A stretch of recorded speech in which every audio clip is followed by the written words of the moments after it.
Et c'est parti! Bonjour tout le monde, Samuel Lessard pour RPM. Je vous parle de Corvette aujourd'hui, mais pas n'importe laquelle. La Corvette E-Ray, première variante électrifiée et première variante à 4 roues motrices de la Chevrolet Corvette. C'était jamais arrivé dans l'histoire de cette voiture iconique. On arrive avec ces deux technologies dans cette voiture sport. C'est maintenant chose faite depuis 2024 avec l'arrivée de la variante E-Ray. On a toujours le moteur V8, c'est le 6,2 litres qui est là, qui est présent dans la voiture. Même puissance, 495 chevaux, mais ce qui fait vraiment la différence, c'est l'ajout à l'avant d'un moteur électrique et c'est ce qui en fait d'ailleurs un véhicule à rouage intégral. On a un moteur électrique de 160 chevaux à l'avant, 125 livres-pieds de couple. Vous allez me dire, c'est pas bien, mais c'est néanmoins suffisant pour permettre à la puissance d'atteindre 655 chevaux.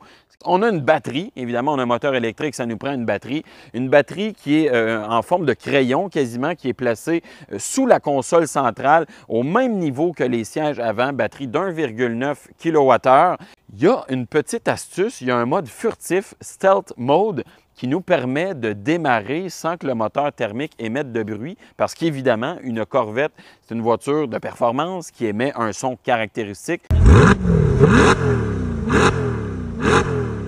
Et ça peut réveiller le voisinage. Bien, le mode Stealth vous permet de partir en mode électrique jusqu'à une vitesse maximale de 72 km/h et ça vous permet de parcourir 3, 4, 5 km au maximum jusqu'à temps que la batterie soit épuisée et que le moteur thermique démarre. Ça permet en mode furtif de tester la performance du moteur électrique.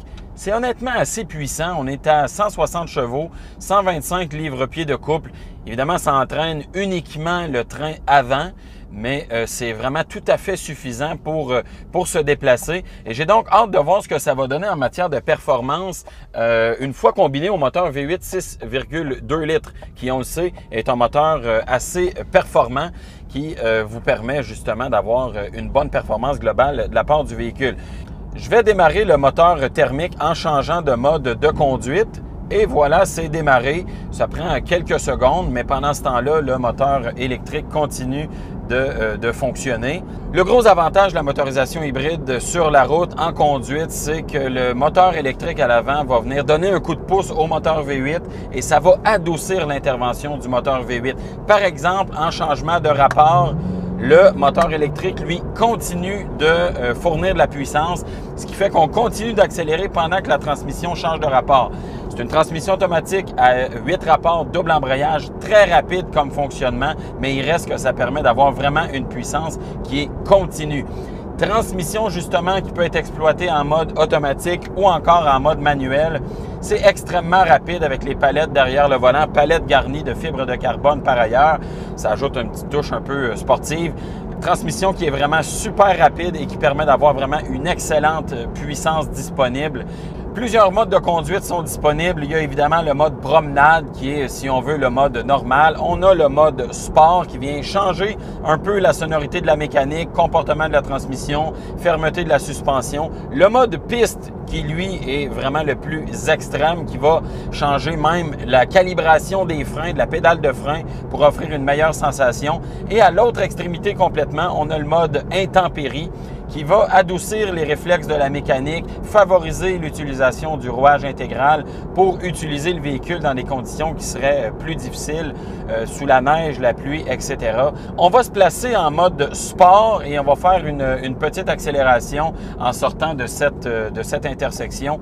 Et vous allez bien comprendre que c'est une voiture qui est absolument rapide dans son fonctionnement.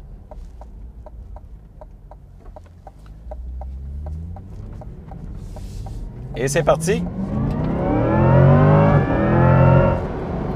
C'est vraiment très, très rapide, très vocal aussi comme mécanique. Et ce qui est vraiment spécial, c'est qu'on entend un son électronique, un son électrique qui vient du moteur électrique à l'avant. C'est un vrai son, ça vient vraiment de la mécanique et ça ajoute aussi à l'expérience parce qu'on comprend que c'est une voiture qui est spéciale justement à cause de sa sonorité et évidemment la puissance.